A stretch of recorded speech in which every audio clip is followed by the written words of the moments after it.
Netanyahu तबाही को रोक नहीं पा रहा, लेकिन तबाही के मनाजर को रोकने की कोशिश कर रहा है। अब नाजरीन, एक और जो बड़ा खौफनाक काम हुआ, तो मैंने आपको बताया ना कि ये बड़ा खतरनाक सूरत इख्तियार कर जाएगा, पूरा खित्ते को आग लग जाएगी अगर अरब ममालिक ईरान के साथ इस जंग में बराह रास्त उतर गए तो, और अगर पाकिस्तान को घसीट लिया तो पाकिस्तान के लिए और ज्यादा बड़ा प्रॉब्लम हो जाएगा। अब इन्होंने रिफाइनरी को अटैक किया, ये इसराइल ने अटैक किया ईरान के अंदर, तेहरान रिफाइनरी के ऊपर अटैक किया। ये 2,25,000 बैरल ऑयल जो है ये रोजाना की बुनियाद के ऊपर पैदावार थी इसको आग लगा दी। इतनी खौफनाक आग लगी है कि पूरे तेहरान के अंदर काले बादल हैं धुएं के।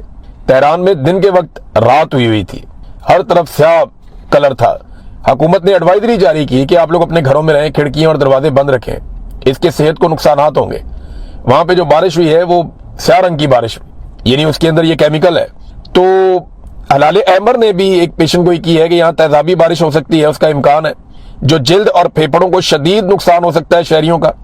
बारिश का पानी काला है तो बीमारियां बहुत फैल सकती हैं। तो एडवाइजरी जारी की गई है जो इसराइल ने किया ईरान में, और ये आग के ऊपर अभी तक प्रॉपर काबू नहीं पाया जा सका, वो नुकसानात अभी भी हो रहे हैं।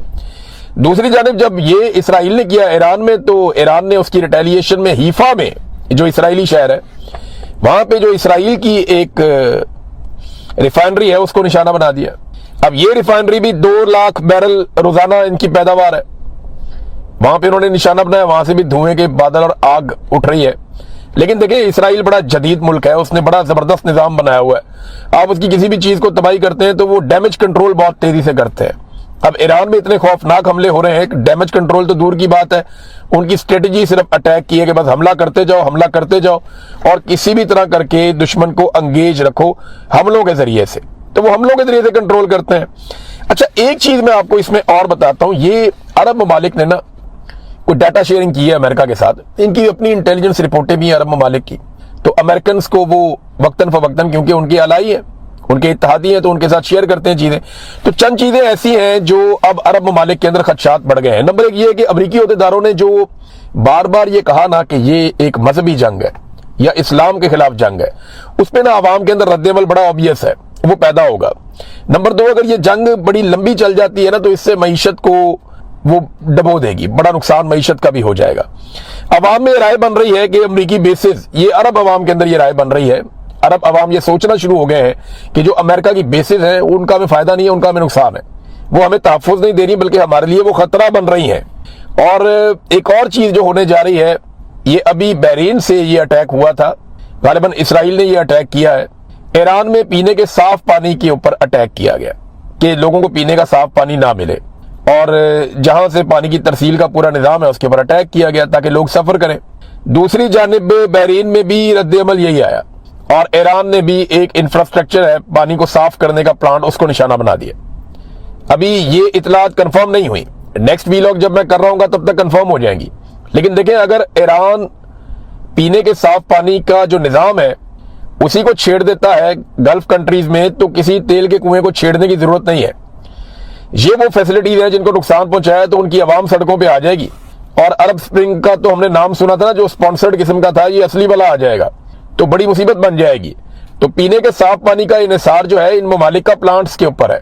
यहाँ पे उस तरह से फैसिलिटी नहीं है ना जैसे पाकिस्तान में है, इंडिया में है, बाकी मुल्कों में है। ये अरब ममालिक में पीने का साफ पानी अवेलेबल नहीं है, और इनकी पानी की खपत भी बहुत ज्यादा है, बहुत ज्यादा पानी इस्तेमाल करते हैं ये लोग, लग्जरी लाइफ गुजारते हैं।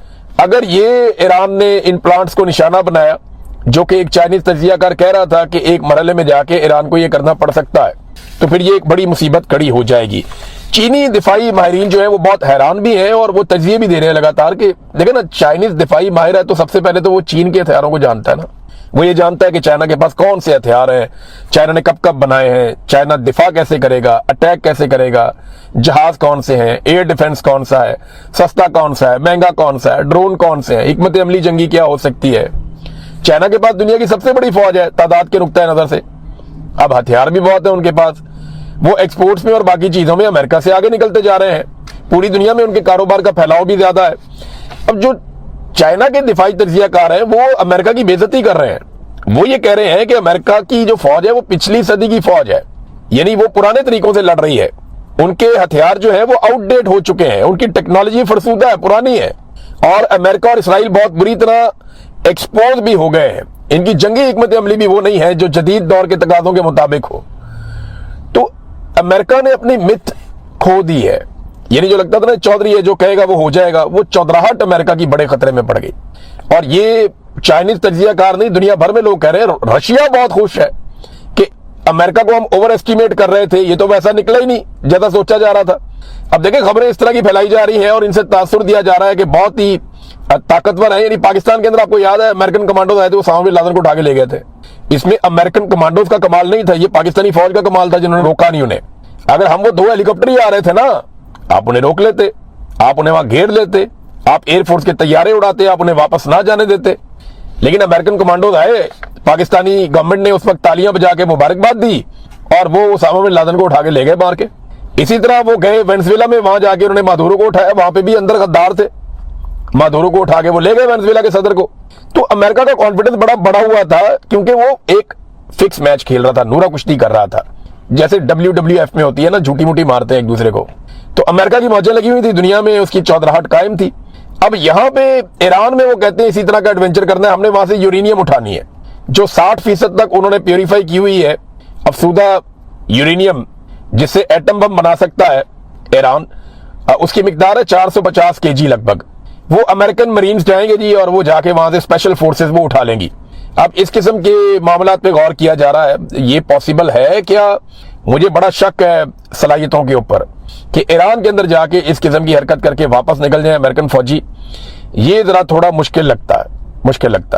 नाज़रीन, एक और खबर है कि डोनाल्ड ट्रंप, जो बच्चियों का कत्लेआम हुआ है ईरान में मेनाब में, स्कूल के अंदर 168 बच्चियां शहीद हो गई, 60 के करीब बच्चियां अस्पतालों में है, कई की हालत तशवीशनाक है, कई पूरी जिंदगी के लिए माजूर हो जाएंगी।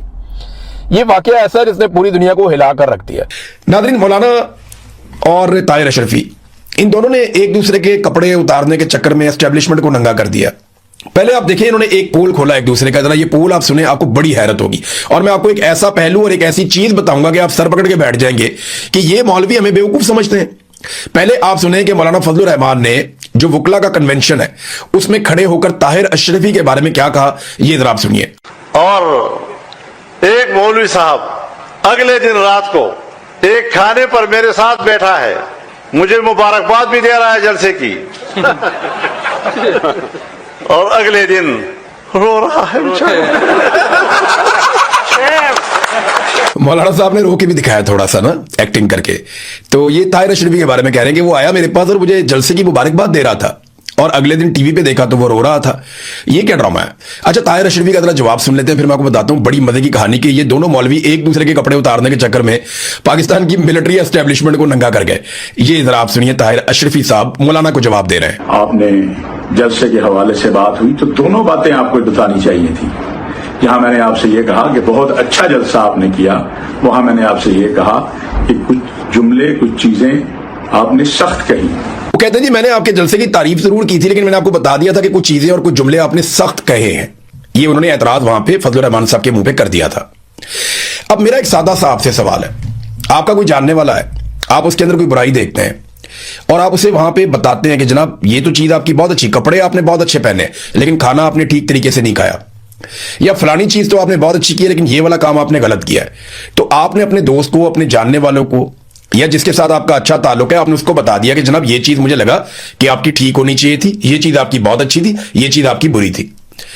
इतना ही करेंगे ना आप, या उसके बाद आप जाएंगे और जाकर टीवी चैनल के ऊपर बैठ के आप एक प्रेस कॉन्फ्रेंस करेंगे और उसमें रोना शुरू हो जाएंगे कि जनाब वो आपने बहुत बुरा किया। जब आप मौलाना फजलुर रहमान साहब से मिले और आपने उन्हें बता दिया कि ये चीज आपने ठीक नहीं की, तो उसके बाद फिर आपको टीवी पे बैठ के आप किसको साबित कर रहे थे कि जनाब मैं आपका वफादार हूं, जनाब मैं आपका पालतू हूं, जैसे आप कहेंगे मैं वैसे ही करूंगा, जैसे आपने मुझे पाला पोसा बड़ा किया तो मैं आपकी खिदमत के लिए हाजिर हूं। और आप उसी मौलाना जिसके साथ आप बैठ के आए, जिसको आप तारीफ करके आए, जिसको आपने आपके बकौल आपने कहा भी कि सख्त आपने कुछ बातें की हैं, तो वो आप आगे प्रेस कॉन्फ्रेंस में आप बताएंगे। यानी आपका एक दोस्त है, आप उससे मिलते हैं, उसे कहते हैं यार अपनी ये चीज ठीक कर ले, तो ये आप दो दोस्तों की बात है ना, फिर आप जाते हैं प्रेस कॉन्फ्रेंस करके वहां पे भी वो बात आप करते हैं, तो इसका मतलब है आपका मोटिव कुछ और है। अब इन दोनों ने एक दूसरे के कपड़े कैसे उतारे? फजलुर रहमान साहब ने ताहिर अशरफी साहब को कहा कि आप तो मेरे पास आए थे, मेरी तारीफें कर रहे थे, फिर उधर चले गए।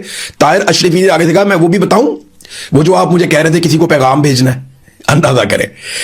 ये मौलाना साहब को कह रहे हैं कि जब रजीम चेंज ऑपरेशन हो रहा था, जब इमरान खान की हुकूमत गिराई जा रही थी, तो उस वक्त तो आपको ये फौज बहुत अच्छी लग रही थी। तो ताहिर अशरफी ने ये बात कंफर्म कर दी कि रजीम चेंज ऑपरेशन जब हुआ, जब इमरान खान की हुकूमत गिराई गई, तो वो फौज गिरा रही थी। इसीलिए फजलुर रहमान को उस वक्त फौज अच्छी लग रही थी, और आज फौज फजलुर रहमान को अच्छी नहीं लग रही। और फजलुर रहमान ताहिर अशरफी के जरिए से फौज को कोई पैगाम भी भेजना चाहते हैं। और इलेक्शन से 3 दिन पहले भी फजलुर रहमान ने कुछ ऐसा किया जो ताहिर अशरफी को पता है। यानी अब हुआ ये कि फजलुर रहमान को गंदा करने के चक्कर में ताहिर अशरफी ने अपने मालिकों के कपड़े उतार दिए, उनके बारे में बता दिया जनाब कि उनके ये हालात हैं, और फौज जो है वो सियासत में कितनी मुदाखलत करती है। फजलुर रहमान साहब खुद से बता रहे हैं, उन्होंने कहा जनाब मुझे तो फौज ने कहा था, मुझे तो इन्होंने कहा था एस्टेब्लिशमेंट ने कि हम हुकूमत गिरा देते हैं खैबर पख्तूनख्वा की और आपको हुकूमत बना देते हैं, बंदे तोड़ के आपको दे देते हैं। तो मैंने इनकार कर दिया था। फजलुर रहमान साहब ने इनकार नहीं किया था, फजलुर रहमान साहब की दाल गली नहीं। अगर फजलुर रहमान साहब ने इनकार किया होता ना, तो कम से कम फजलुर रहमान साहब पेशावर हाई कोर्ट में वजीर आला खैबर पख्तूनख्वा के इलेक्शन को रुकवाने के लिए रुजू ना करते। फजलुर रहमान साहब ने बाकायदा पेशावर हाई कोर्ट से रुजू किया था सुहेल अफरीदी के वजीर आला बनने के प्रोसेस को रुकवाने के लिए। ये उन्होंने क्यों किया था? ये उन्होंने इसीलिए किया था ताकि वो अपना वजीर आला बना सके। लेकिन फिर दाल गली नहीं। जब दाल गली नहीं तो अंगूर खट्टे हैं, वो लोमड़ी छलांगे मारती है ना बार बार अंगूर की बेल पे, जब वो हाथ में नहीं आती ना कहती है खट्टे हैं अंगूर, मेरे हाथ नहीं आए ना तो मैं ज़ेन बना लेती हूँ खट्टे हैं। तो फजलुर रहमान साहब ने कहा अंगूर खट्टे हैं, भाई मैं उस घोड़े पे बैठता ही नहीं जिसकी लगामें मेरे कंट्रोल में ना हो, और मैं नहीं ये करूंगा। आप मुझे बंदे तोड़ के देंगे तो मैं ऐसा नहीं करूंगा। ये उसूल उन्हें तब याद आया जब उन्हें पता चला कि हम उसूल तोड़ के भी हुकूमत नहीं बना पा रहे। तो फजलुर रहमान साहब तो गए थे कोर्ट में इस इलेक्शन को रुकवाने के लिए। तो एक ये चीज अपने ध्यान में रखें, जब उस्मान चौधरी साहब हैं एक जर्नलिस्ट, फजलुर रहमान साहब जब वहां से निकले तो उन्होंने एक सवाल किया, और फजलुर रहमान साहब का सारा बयानिया जितना उन्होंने घर के बनाया था ना, वो एक सवाल के अंदर वाड़ दिया उन्होंने। उस्मान चौधरी ने एक ही सवाल किया, उसने कहा जनाब जो मखसूस नशस्तें आपने माले गनीमत के तौर पे ली हुई हैं वो आप कब छोड़ेंगे? फजलुर रहमान साहब का मुंह बन गया। अब उन्हें समझ ही नहीं आया, कभी वो इधर देखें कभी वो बेचारे अजीब वो कपकपाहट में चले गए कि मैं जवाब क्या दूं इस बात का। मैंने चोरी करके पाकिस्तान तहरीक इंसाफ की मखसूस नशस्तें ली हुई हैं अदालत के साथ मिलकर 2 नंबरी करके, मैं अब इलेक्शन पे तनकीद कर रहा हूं तो मैं किस मुंह से कर रहा हूं? ये सवाल मेरे से क्या कर लिया? तो वहां जो 7 लोग मौजूद थे उन्होंने कहा जी ये क्या सवाल हुआ, हम क्यों छोड़े सीटें? तो फजलुर रहमान साहब को उन्होंने पतली गली से निकाला वहां से। तो उस्मान चौधरी साहब को शाबाश है कि उन्होंने बहुत टेक्निकल सवाल बड़े मौके पे फजलुर रहमान साहब से किया जिसका उनके पास जवाब